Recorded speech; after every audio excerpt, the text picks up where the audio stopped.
आज हम लोग क्लास 7th का चैप्टर 14 सिमेट्री के एक्सरसाइज 14.1 का question number 7, question number 8, question number 9 and question number 10 solve करेंगे।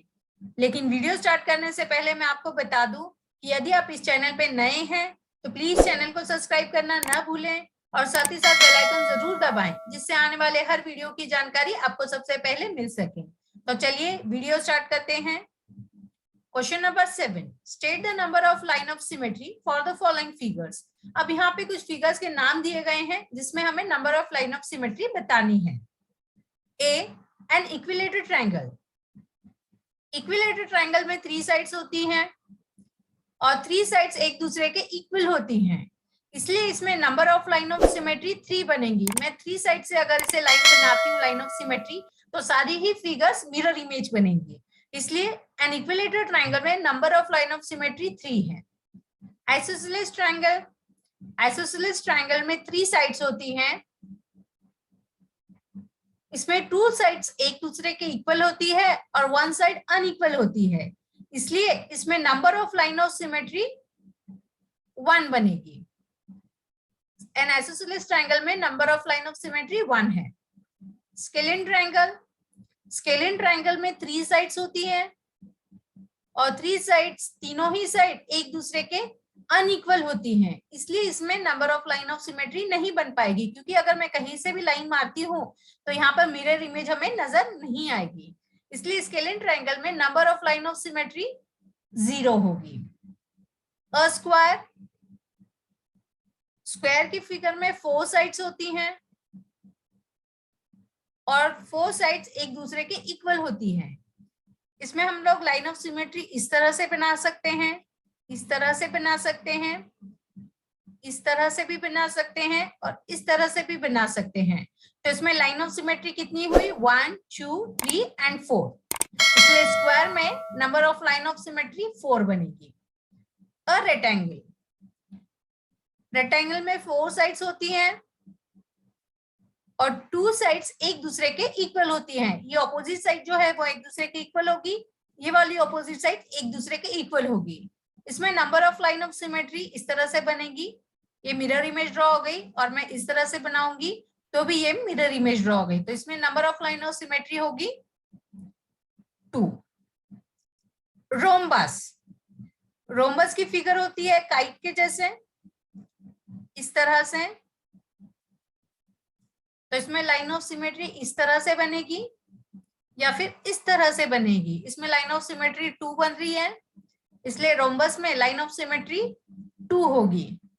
अब पैरेललोग्राम, अब पैरेललोग्राम में 4 साइड्स होती हैं और ऑपोजिट साइड जो होती है वो एक दूसरे के इक्वल और पैरेलल होती हैं, लेकिन इसमें अगर मैं मिरर इमेज देखना चाहूंगी लाइन ऑफ सिमेट्री से तो मुझे इसमें मिरर इमेज नहीं मिलेगी, इसलिए पैरेललोग्राम में number of line of symmetry 0 होती है।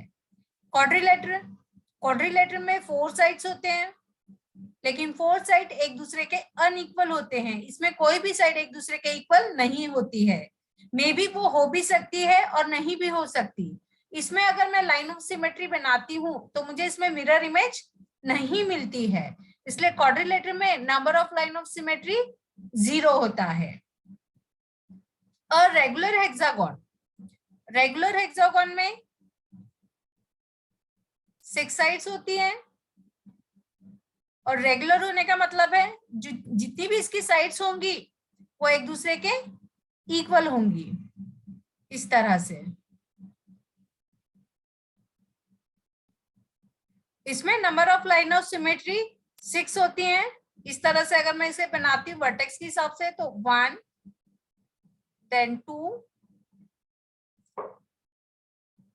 3, और अगर फिगर के बीच में से बनाएंगे डायगोनल के हिसाब से तो 4, 5 एंड 6। तो रेगुलर हेक्सागोन में number of line of symmetry 6 होती है। और सर्कल, अब हमें पता है सर्कल सेंटर से इसकी दूरी जो है हर जगह से सेम होती है, डिस्टेंस सेम होता है इसका रेडियस का, तो इसमें number of line of symmetry infinite होती है। इनफिनाइट मतलब अनगिनत, बहुत सारी होती हैं, हम कितनी भी number of line of symmetries में बना सकते हैं। तो सर्कल में number of line of symmetry infinite होती है। इनफिनाइट मतलब अनगिनत।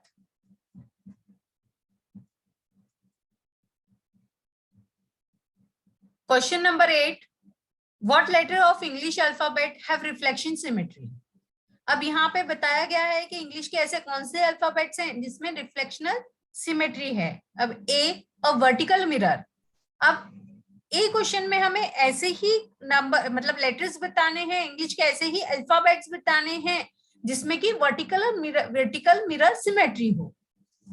अब वर्टिकल मिरर सिमेट्री में है, जैसे कि मैं एग्जांपल बता देती हूँ आपको।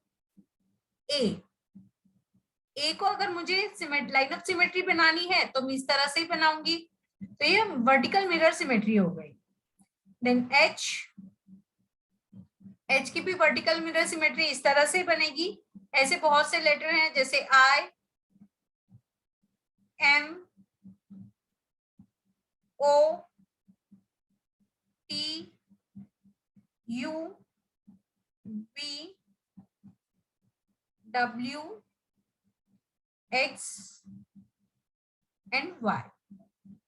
इसमें अगर मुझे वर्टिकल मिरर सिमेट्री बनानी है तो ये इस तरह से बनेगी। आई की इस तरह से, एम की इस तरह से, ओ की इस तरह से, टी की भी ऐसी बनेगी, यू की बनेगी।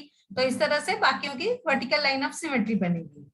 देन बी में हमें ऐसे अल्फाबेट्स लिखने हैं जिसमें हॉरिजेंटल लाइन ऑफ सिमेट्री बनती हो अल्फाबेट्स की।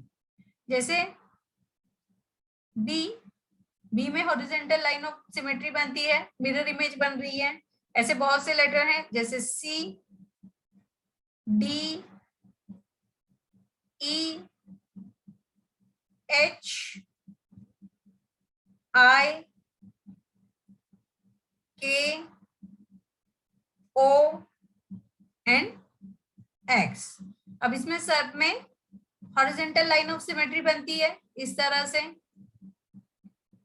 सी both horizontal and vertical mirrors. अब इंग्लिश के ऐसे अल्फाबेट्स लिखने हैं जिसमें वर्टिकल एंड हॉरिजेंटल दोनों लाइन ऑफ सिमेट्री बनती हो। इसमें लेटर आता है एच, आई, ओ, एक्स।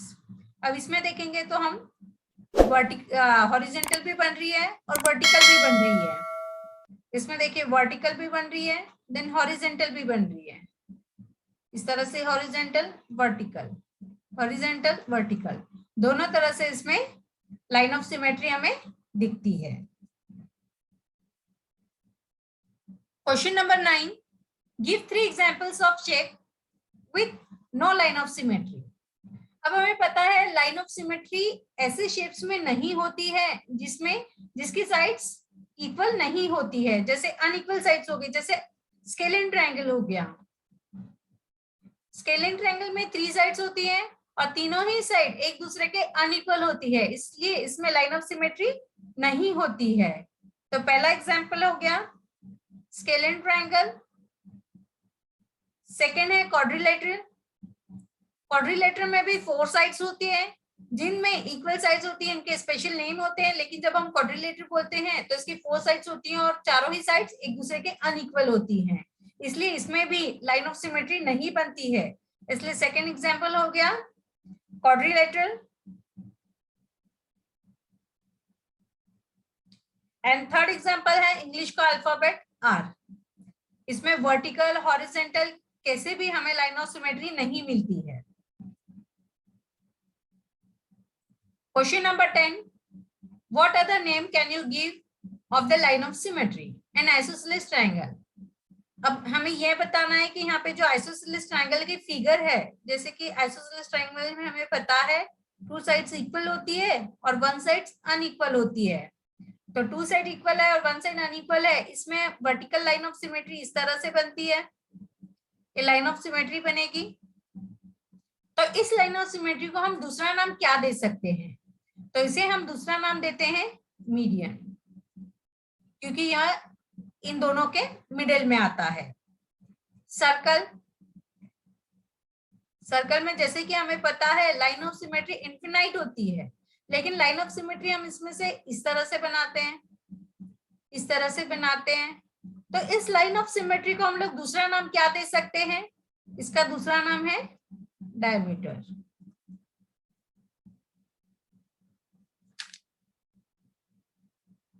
यहाँ पे यह वीडियो खत्म हुआ। अगर आपको मेरा वीडियो पसंद आया हो तो इसे लाइक, शेयर, सब्सक्राइब करना ना भूलें। बेल आइकन जरूर दबाएं जिससे आने वाले हर वीडियो की जानकारी आपको सबसे पहले मिल सके। और कमेंट बॉक्स में लिखना ना भूलें कि आपको यह वीडियो कैसा लगा। Thank you from winner classes.